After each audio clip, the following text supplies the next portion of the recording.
So welcome everyone to our Preserving Food Safely pressure canning session. We're excited to offer today's session to you all, and my name is Shelly Barnes. I am the Family and Consumer Sciences Extension Agent in Wilson County, and I'm going to ask my cohort to introduce herself when she gets a chance.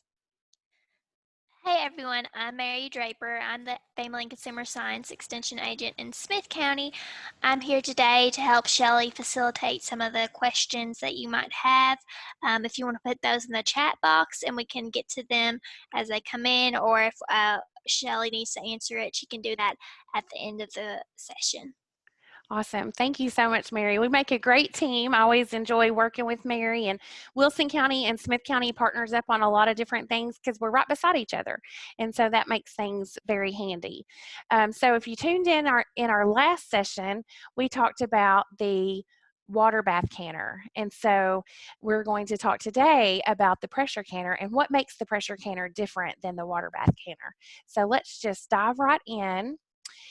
Our good friend Clostridium botulinum is something that we definitely want to be concerned of. Many of the spoilage organisms you can see on food as it grows. The extreme temperatures used in canning will destroy most pathogenic bacteria. The exception, however, is the Clostridium botulinum. And unfortunately, these bacteria cannot be seen or tasted.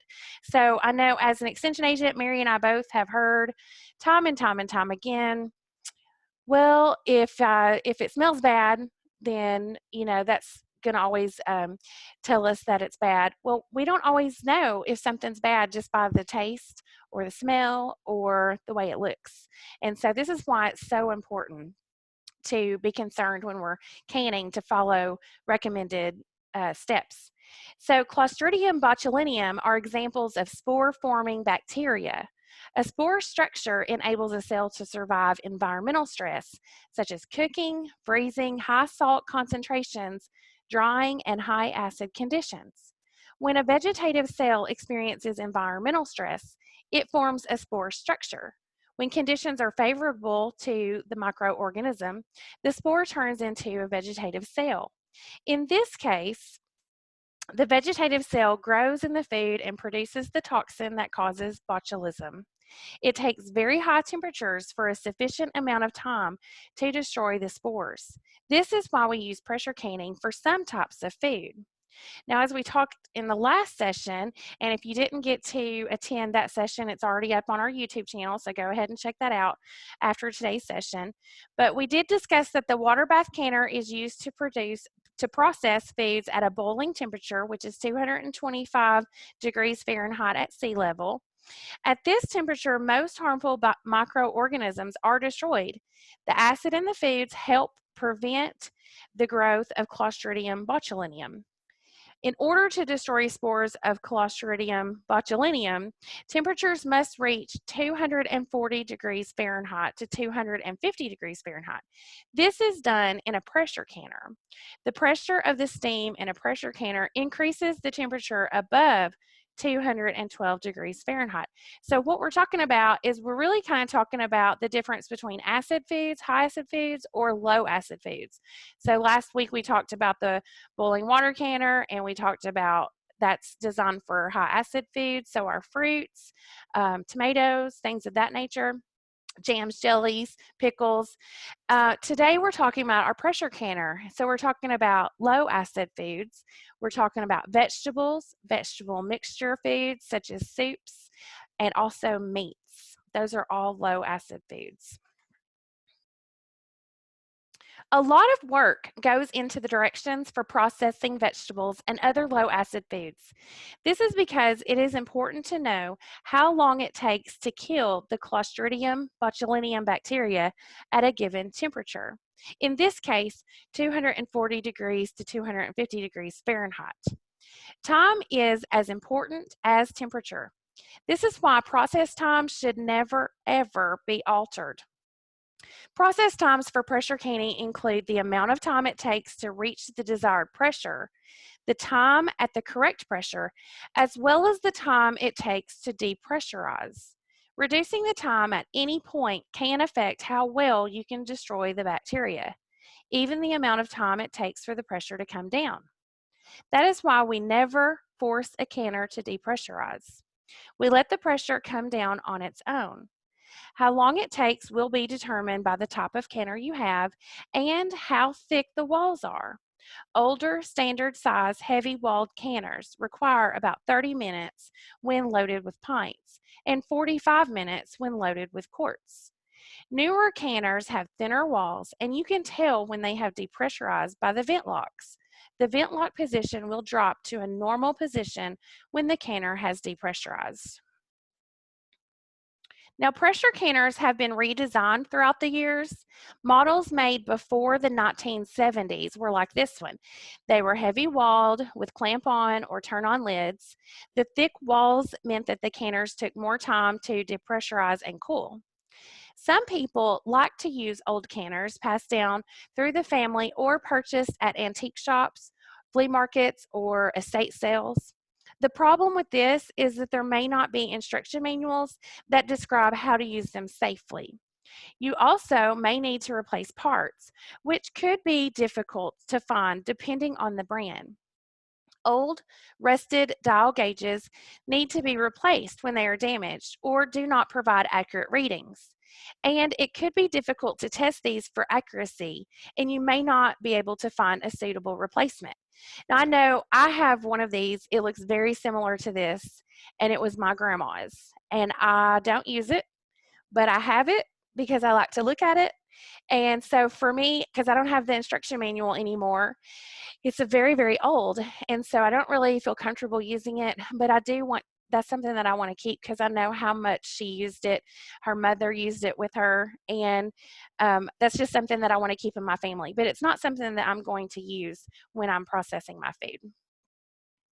Today, pressure canners are thin-walled kettles with a jar rack, gasket, dial or weight gauge, an automatic vent or cover lock, a vent port, also called a steam vent, to be closed with a counterweight or a weighted gauge, as well as a safety fuse. Most have turn-on lids instead of lids that have to be clamped down. Use only canners that have the Underwriters Laboratory or UL approval to ensure their safety. They are actually safe if used correctly. I know lots of people have concerns about pressure canners. That's a common thing that extension agents hear. People are scared of them, but they are safe as long as you use them correctly. The safety fuse will pop out if pressure is too high. Once you lock the lid down with the vent cover lock, it stays locked until the pressure goes down.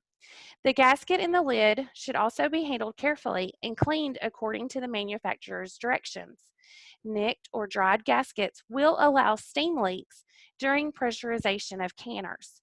Gaskets in older models may require a light coat of vegetable oil once per year.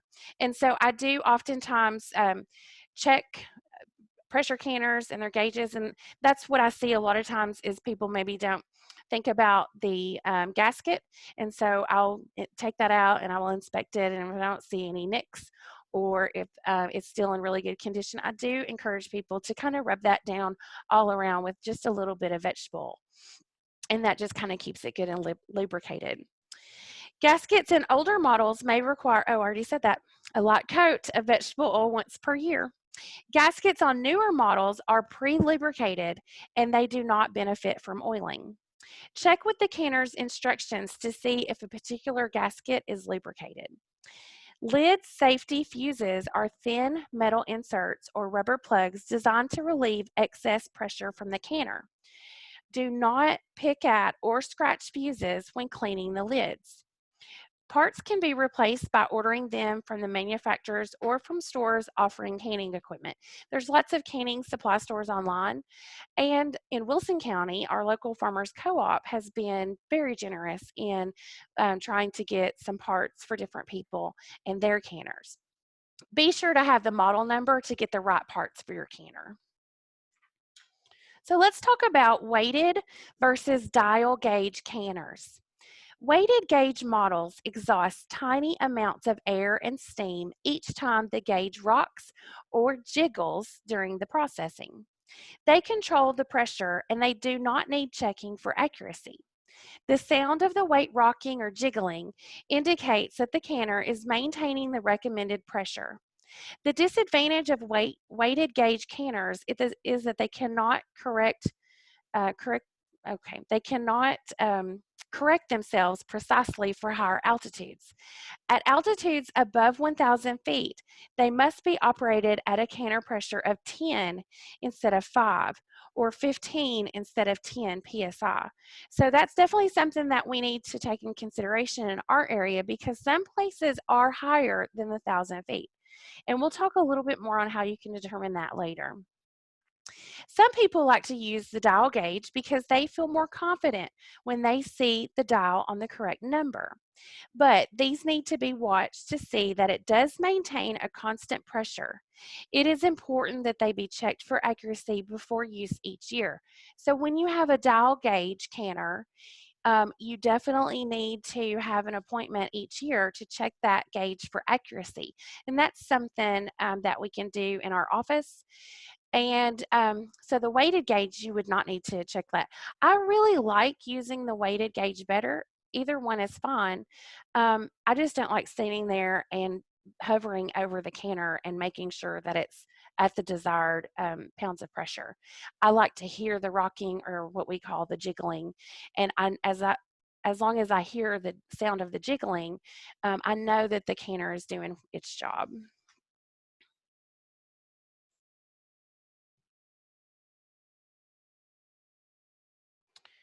Did it, everyone? I guess Zoom just kicked Mary out. I'm not sure.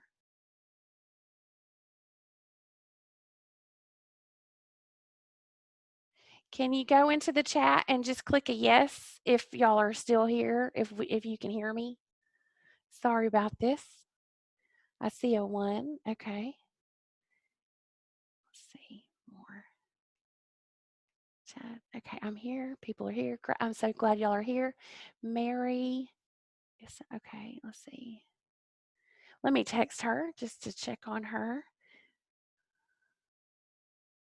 Back. Okay, I'm not sure where she's at. We might have to keep going without Mary. She'll text me back. So let's talk about small pressure cookers or saucepans. USDA does not have recommendations for canning foods in a small pressure cooker. The recommendation for using USDA pressure processes for low acid foods is to use a canner that holds at least 4 quart-sized jars. The research for USDA pressure processes for vegetable and meat products was conducted in pressure canners that are most similar to today's 16 quart or larger pressure canners. So you can see that we have no recommendations for these small pressure cookers. Pressure cookers have less metal, they're smaller in diameter, and will use less water than pressure canners. The result is that the time it takes the canner to come up to processing pressure, that's called the come up time, and the time it takes the canner to cool naturally down to 0 pounds of pressure at the end of the process, known as the cool down time, will be less than for the standard pressure canner. The come up and the cool down times are part of the total processing heat that was used to establish USDA processing times for low acid foods. If the heat from the come up and cool down period is reduced because these times are shortened, then the heat from the process time at pressure alone may not be enough to destroy targeted microorganisms for safety. That is, the food may end up under-processed, and that's definitely what we don't want. Under-processed, low-acid canned foods are definitely unsafe, and they can result in foodborne illness, such as botulism poisoning if consumed. Some manufacturers may offer process directions for pressure cookers. Like some of them do say on their packaging that they are suitable for home canning.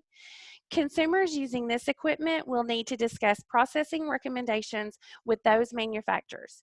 USDA and the National Center for Home Food Preservation, as well as University of Tennessee Extension, we do not recommend using these for canning with our processes.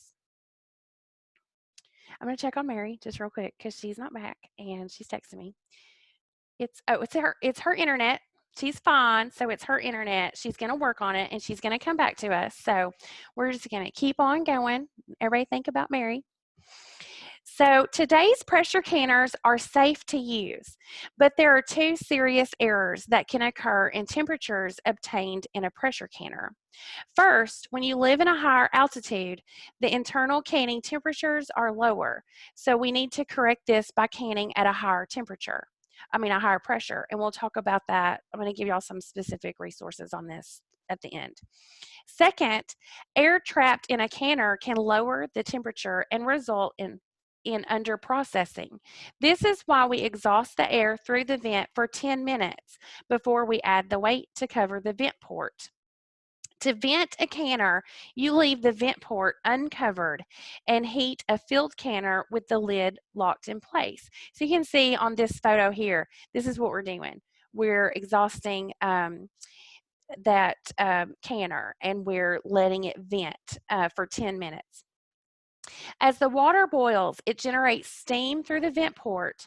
When the steam begins to escape, set a timer for 10 minutes. After 10 minutes, close the vent port by covering it with a weight. And the weight you will get with your pressure canner. This is the dial gauge, and so it will just have like a separate weight to cover the vent port.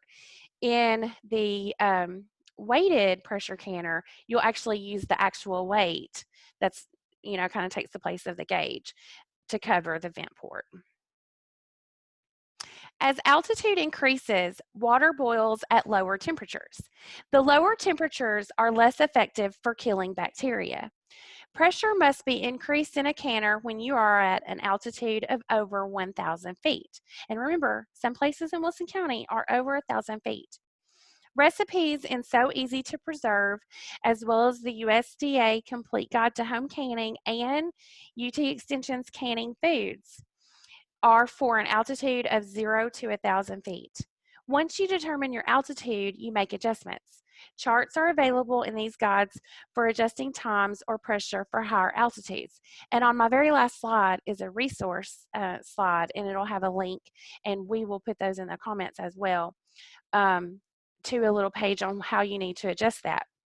Most canning publications ask consumers to consult with the local extension office. So that would be me and Mary.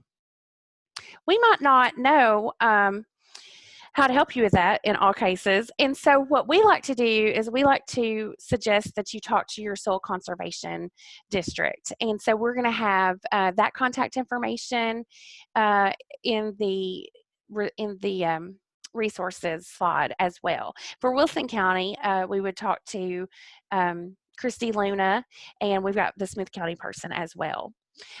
So that would be a great resource for you all to determine if your location is over the 1,000 feet. Mary's back. Just wanted to let y'all know. Okay, to use the pressure canner, you will put 2 to 3 inches of hot water in the canner, unless the process calls for more water. Place filled jars on the rack using the jar lifter and keep the jar upright at all times. Remember last week we talked about how we don't want to tilt the jar.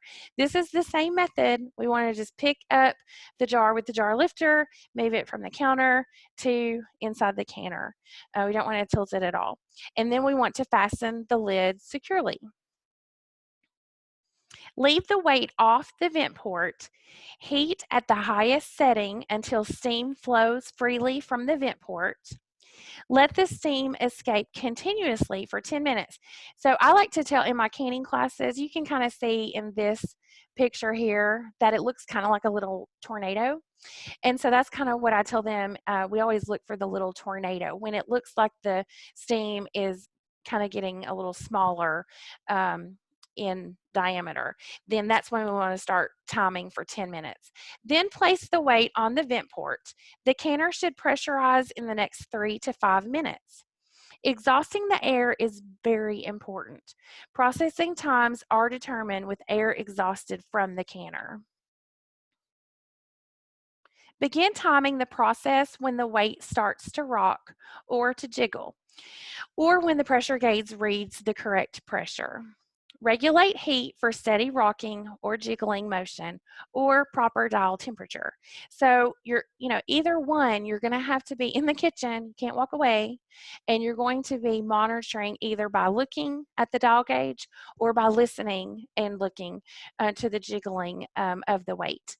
And you'll want to adjust your heat depending on that. Now you'll find a sweet spot and you won't have to adjust it much after that. But you always want to be alert. We don't ever leave our canners, even if it's just a water bath canner. We should never leave the kitchen when we're processing food. For the dial gauge canner, let the pressure rise quickly to 8 pounds, adjust your temperature down slightly, and then let your pressure continue to rise. Now for the weighted gauge canner, let your canner heat quickly until steam begins to escape from gauge or begins moving. Adjust your heat down slightly until it jiggles or rocks according to the manufacturer's directions. When the timed process is complete, turn off the heat. Remove the canner from the heat if possible and let the canner depressurize. Do not force cool the canner. It can warp the canner, which definitely we do not want to happen. It could also cause loss of liquid from the jars and seal failures. Now, I will tell you, a very common question I get from clients during canning season is about their green beans, and they want to know how come they lost so much liquid in their green beans. And it's really hard for me to tell, obviously, when I'm not there in the kitchen with them during their canning process. So what I usually do is I'll say, walk me through exactly what you did with this batch of green beans. And 9 times out of 10, people open their canner before they really should have. They did not, they forced the depressurization point, and that can make green beans lose liquid. So we don't want to force cool the canner.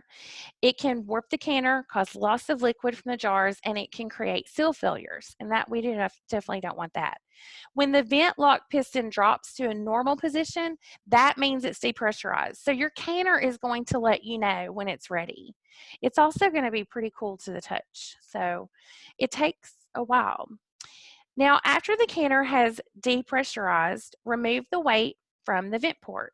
Wait 10 minutes, unfasten the lid, and remove it carefully. You always want to lift the lid away from your face. Do that anytime you're cooking, especially. We don't want it steam right in our face. Remove the jars with the lifter and place them on a towel or cake cooling rack, leaving at least 1-inch spaces between the jars during cooling.